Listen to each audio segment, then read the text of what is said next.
Hello everyone, welcome to the Cinema Analysis channel. I am Juzo. This channel will explore the hidden truths of films that are not usually revealed.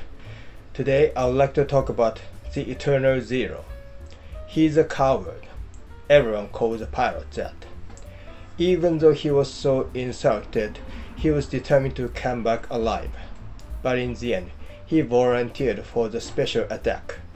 What made him do that? The truth is revealed through the distant time. If you haven't seen the film yet, I suggest you watch the film first. So let's get started. This film starts in Japan in 2004. One of the main characters is Kentaro Saeki. He is taking the bar exam to become a lawyer, but has failed for 4 years in a row. Now he has completely lost his motivation. His older sister Keiko, who wants to be a writer, asks him to investigate their dead grandfather. Kōzō Miyabe, their grandfather, was killed during the war, as he had participated in the special attack. Through his research, all he could get was the bad reputation of his grandfather, that he was a coward. They are depressed. But he had volunteered for the special attack. Why did the man who was called to be a coward volunteer? This film is a story to reveal their grandfather's past by solving the mystery. The zero in the title of the film refers to the Mitsubishi A6M0. It is the Japanese fighter plane of the Second World War. It was officially adopted in 1940. In the year 2600 in the imperial calendar of Japan. As it was the year 2600 years later since the first enthronement of the Japanese emperor, the fighter was named Zero. The fighter was said to be one of the planes with the best excellent mobility, and excellent pilots were needed to make the most of its performance. Kōzō Miyabe, the main character of the film, was one of the best pilots. The film was directed by Takashi Yamazaki, who went on to win the Academy Award for the Best Visual Effects for Godzilla -1. The original novel was written by best-selling author Naoki Hyakuta. It is his first novel. Hyakuta took this story to many major publishers in Japan, but all of them refused to publish it. The novel was published by Ota Publishing Company, which cannot be called a major publisher. The novel gradually became popular and a bestseller. This original novel is often criticized for glorifying war. This is because many people see the author's patriotism or nationalism and his behavior as extreme, rather than the work itself. But as for the original story, its content should be seen as anti-war. This story is a mystery of why the pilot named Kōzō Miyabe, who persisted on returning alive despite being called a coward, volunteered for the special attack in the end. The pilot has a value system that is close to absolute pacifism, respect for human life of the modern days. What if such a man existed in the wartime? Moreover, he was the excellent pilot. How he behaved and what kind of incidents occurred. This is also a mystery that was created from such an idea. The siblings, Miyabe's grandchildren, try to get closer to the true picture, but the image of Miyabe's character is changed by the interviewees. Whose opinion is right? The confusion deepens. When it comes to mentioning the similar work to the film, the first thing that might come to mind is a 1996 film, Courage Under Fire, directed by Edward Zwick. The female officer killed in the Gulf War, played by Meg Ryan. Was she a brave soldier or not? Each of her men begins to say different things. The Eternal Zero has a similar structure to Courage Under Fire. but it is not appropriate to call it the epigone of it. Vantage Point from 2008. The President of the United States was shot in the Plaza de Mallorca in Spain. The visions of each of the 8 witnesses were different. When the 8 points of view became one, the surprising truth emerged. Sway, the Japanese film from 2006. A young woman falls off a suspension bridge. Was her death an accident or an incident? Even the memories of it sway. Thus, there are several points of view in an incident, and sometimes lies and misunderstandings are hidden in them. And out of the confusion, another vision emerges. There are many such works. The origin of these stories is probably in a grove. A short story by Ryunosuke Akutagawa. This is the original story of the film Rashomon, winner of the Golden Lion at the Venice Film Festival, directed by Akira Kurosawa. The body of a samurai has been found. The 3 witnesses contradicted each other. In the end, the truth was not revealed, including the Eternal Zero. Each of the above works can be said to have been influenced by Rashomon or In a Grove. The original novel is written in the first person. The story is told only from Kentaro Saeki's point of view. All descriptions of the war are provided by Kentaro's interviewees. The modern part is told by Kentaro, and the past part is told by the opponents of the interviews. This is the structure of the original novel. The story is never told from the point of view of Kōzō Miyabe, the grandfather Kentaro and Keiko were trying to investigate. The dead who died in the special attack can never tell their stories. So it is disrespectful to tell the story from the point of view of the pilot who died in the special attack. You could say it is a taboo. That would be the reason why the author didn't do it.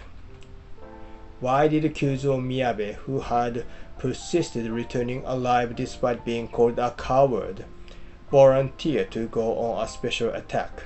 The answer is gradually revealed through the testimony of those around him. The original work is a challenge in that way of expression. And what they also wanted to do was to point out the various problems of Japanese society that were revealed in the past war. It is not about only the things that happened during the war.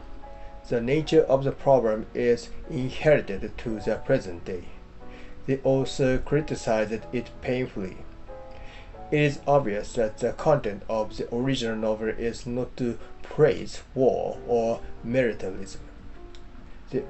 The original novel became a huge bestseller, but it was also heavily criticized by critics and other so-called experts. It seems, however, the criticism is misplaced. For example, the description of Kōzō Miyabe, he declares that he doesn't want to die in the war. He always runs away from the battle in the air.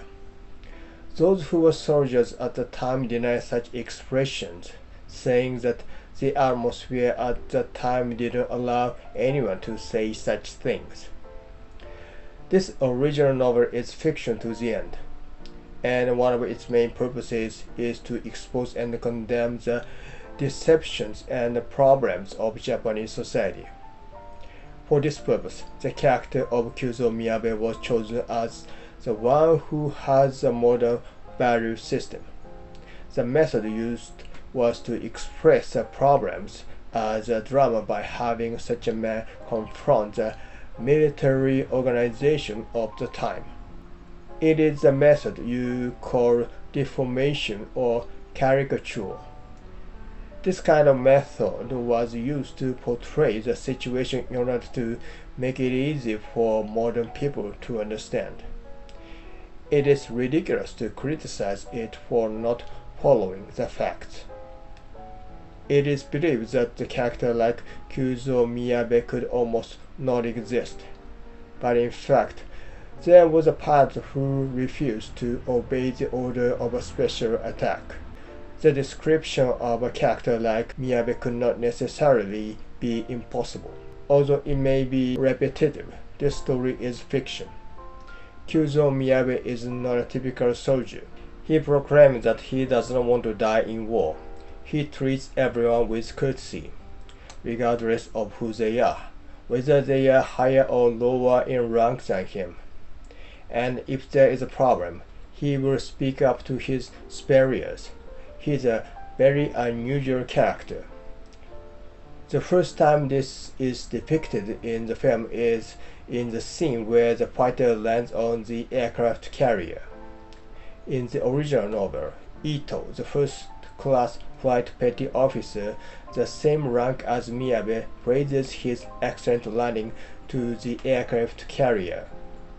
In the film, it is Genjiro Izaki, the first-class airman, played by Gaku Hamada, who praises him. At the time, Izaki was so impressed by Miyabe's excellent landing that he forgot to check Miyabe's rank. After their conversation, Miyabe introduced himself, saying, "I'm Kōzō Miyabe, the first-class flight petty officer," and he saluted before Izaki did. After that, Izaki saluted and introduced himself, "I'm Izaki, the first-class airman." Miyabe is a non-commissioned officer and Izaki is a lower airman. That's impossible. Petty officer is a higher rank than the first-class airman. The lower rank has to salute before. The English translation of the script uploaded to the internet is incorrect. It described, "I'm Kōzō Miyabe, nice to meet you, Petty Officer Izaki." The reason for the incorrect English translation is thought to be that the impossible was happening on the screen and the translator must have been confused. This scene was not done by mistake. It is meant to show that Miyabe is quite an unusual character for a military man, using polite words even to his subordinates and treating them as equals.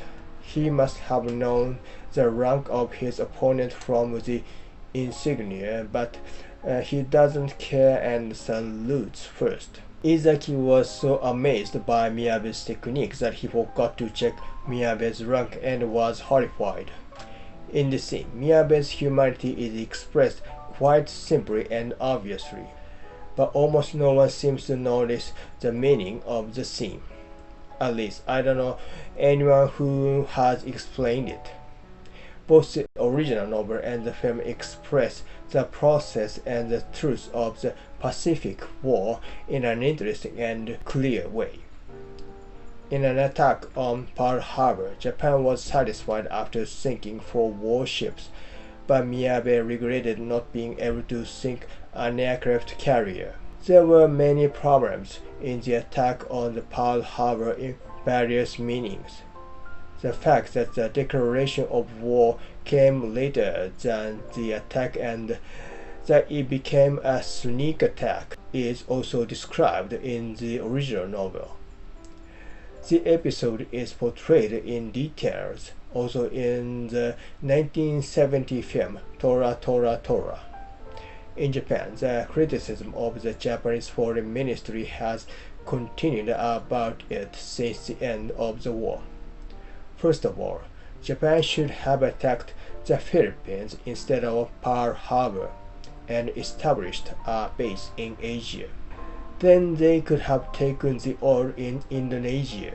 This is the view of various historians and military experts. What is strange is that after sinking the 4 warships, they did not occupy the place and use it as a base, but instead turned back. There are many different opinions or speculations about this strange attack on Pearl Harbor. One theory is that foreign agents infiltrated the Japanese political and military establishment. This cannot necessarily be considered to be a conspiracy theory. Miyabe's bad prediction came true. It is the Battle of Midway. The Navy High Command thought they wouldn't encounter the enemy's aircraft carrier and ordered their planes to carry land bombs to attack the island. But the enemy's aircraft carrier appeared and the replacement for the torpedo was ordered.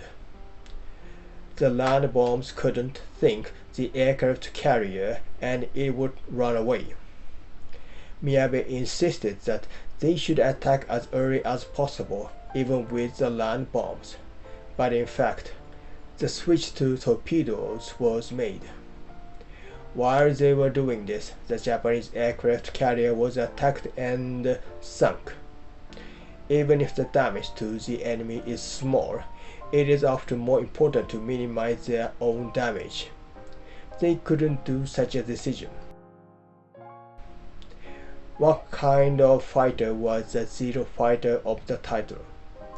Its portrayal highlights the social problems of the time. The story shows how these social problems lead the protagonist into tragedy.